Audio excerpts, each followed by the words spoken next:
구독, 좋아요, 그리고 공유까지도 눌러주시면 저에게 도움이 되겠습니다.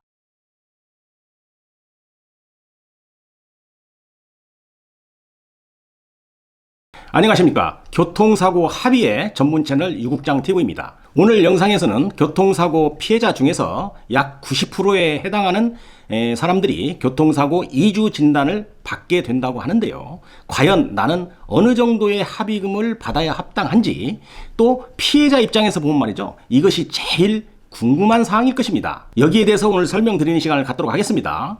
이 영상을 보험회사 관계자가 본다면 마음이 조금은 편하지 않을 수 있겠지만, 유국장TV 영상의 본 취지는 교통사고를 당한 피해자가 자신의 권리를 정당하게 찾는데 길라잡이를 하는 채널이므로 금전적으로 부자인 보험회사보다는 힘이 좀 없고 전문 지식이 약한 교통사고 피해자를 위한 영상임을 다시 한번 강조드리는 것입니다.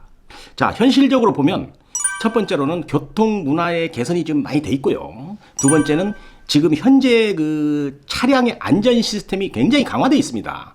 세 번째는 교통 문화에 대한 국민적 의식 수준도 상당히 향상되어서 교통사고가 발생을 한다고 해도 차대차인 경우에 큰 부상이죠. 즉 골절로 이어지는 교통사고는 예전에 비해서 아주 크게 줄고 있는 것이 통계적으로 증명되고 있습니다.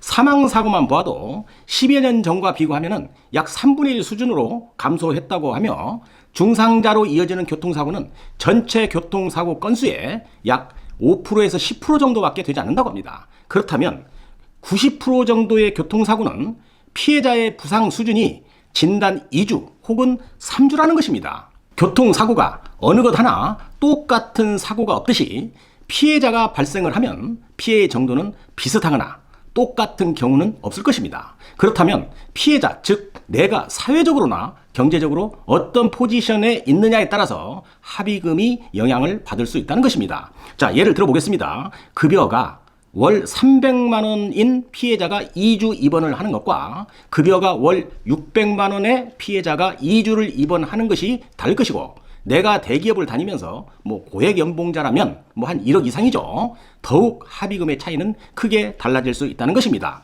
그래서 같은 진단 2주 환자라 할지라도 내가 누구냐에 따라서 합의 금액이 천차만별로 차이가 있을 수 있다는 것을 설명드리면서 단순 비교를 해드리도록 하겠습니다.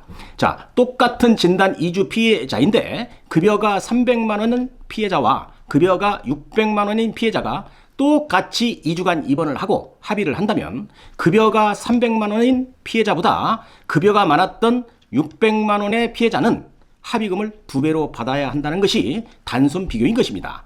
그래서 내가 현재 급여가 어느 정도인지 이거 매우 중요합니다. 합의금을 계산하는 일실수익은 급여를 기초로 해서 산출하기 때문인 것입니다.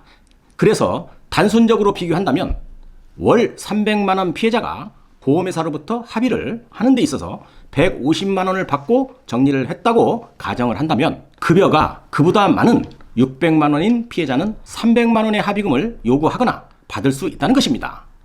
자, 그러므로 같은 교통사고 2주 피해자라고 하더라도 내가 무슨 일을 하고 있으며 내가 누구냐에 따라서 합의금의 파이가 달라질 수 있다는 것을 알려드리는 것입니다. 자, 기본적으로 진단 2주의 피해자가 합의금을 받을 때의 성향을 제가 분석을 해 보았는데요. 상담자를 통해서 통계적으로 구분을 해 보았으며 약간의 특이사항이 있어서 말씀드리도록 하겠습니다. 첫 번째인데요. 100만 원 정도의 합의를 하는 피해자는 입원을 할 수가 없는 상황이어서 통원 치료를 했던 환자인 경우가 많습니다. 또한 교통사고가 크지 않았고 대략 사고 차량의 견적이 한 50만 원 정도, 또 많아봐야 100만 원 정도 되는 이런 환자였고요. 또 피해자가 경미한 사고라고 본인 스스로 인지하는 그런 사고인 경우에 이 정도의 금액으로 합의를 하는 것으로 통계가 나와 있습니다. 자, 그러니까 보험회사나 피해자 모두가 고만고만한 교통사고라고 인식하는 경우에 합의라는 특징이 있는 것입니다. 두 번째인데요. 교통사고로 골절이 없지만 충격이 어느 정도 있어서 입원을 한 피해자이거나 사고 초기 며칠 정도 병원에 입원 치료해서 몸이 호전이 있었거나, 또 세 번째는 내가 입은 특별한 피해가 그리 크지 않다고 생각하는 피해자이거나, 네 번째는 교통사고는 내가 가해자가 될 수도 있는 것이니 보험회사와 적당히 합의를 해야지 하고 부처님 같은 성품을 가진 피해자들은 이 정도의 합의금 선에서 하는 것으로 파악이 되어졌습니다. 세 번째인데요. 여기서부터가 좀 중요합니다. 첫 번째는 교통사고가 매우 커서 차량 파손도 크고 골절만 되지 않았을 뿐이지 온몸에 충격이 크게 왔다고 생각하는 피해자인 경우입니다. 두 번째는 차량의 파손도 크기 때문에 여러 가지 손해에 대해서 정당하게 나는 피해 보상을 받아야겠다고 판단하는 피해자인 경우인데요. 만약 사고로 차를 다 고쳤다고 해도 경락손해의 대상이 안 되는 연식인데, 그러니까 연식이 좀 오래된 것이죠. 내가 차를 잘 고쳐서 탄다고 할지라도 사고 이전의 차량 상태는 아닐 것입니다. 이런 불만이 있는 경우에 또는 폐차를 해서 전손 처리로 차값을 보상받았지만 이게 완전한 보상이 안 된다는 것 다 아실 겁니다. 이런 손해에 대한 불만이 있는 경우에 이럴 때는 대인 보상에서라도 좀 여유 있게 합의해서 손해를 줄이려고 생각하는 피해자인 경우에는 이런 정도를 받고 합의를 하는 것으로 통계적으로 나와 있습니다. 세 번째인데요. 포털 사이트나 유튜브를 통해서 교통사고에 대해서 지식을 많이 쌓고 그것을 기반으로 보험회사와 협상을 잘 해나가는 피해자인 경우로 구분이 되어졌습니다. 자, 다음은 말이죠. 네 번째인데요. 똑같은 진단 2주의 피해자인데도 최종적으로는 합의금을 잘 받고 종결하는 그런 피해자도 의외로 많습니다. 굳이 통계적으로 구분을 해보자면 첫 번째는 직장에서 받는 급여가 근로소득입니다. 연봉 1억 원 이상인 피해자인 경우가 그런 경우입니다.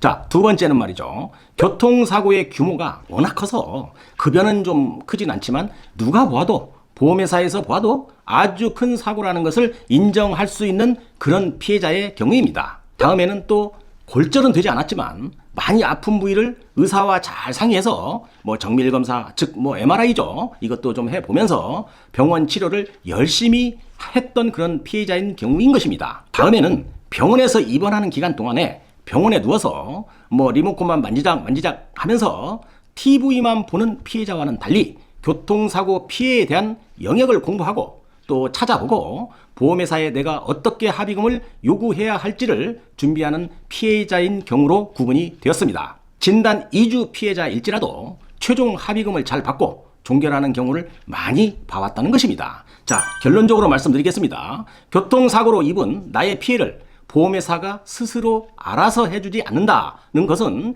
여러 차례 유튜브 영상 속에서 제가 설명을 드렸습니다. 모든 사고가 다르듯이 모든 피해자의 합의금도 다른 것입니다.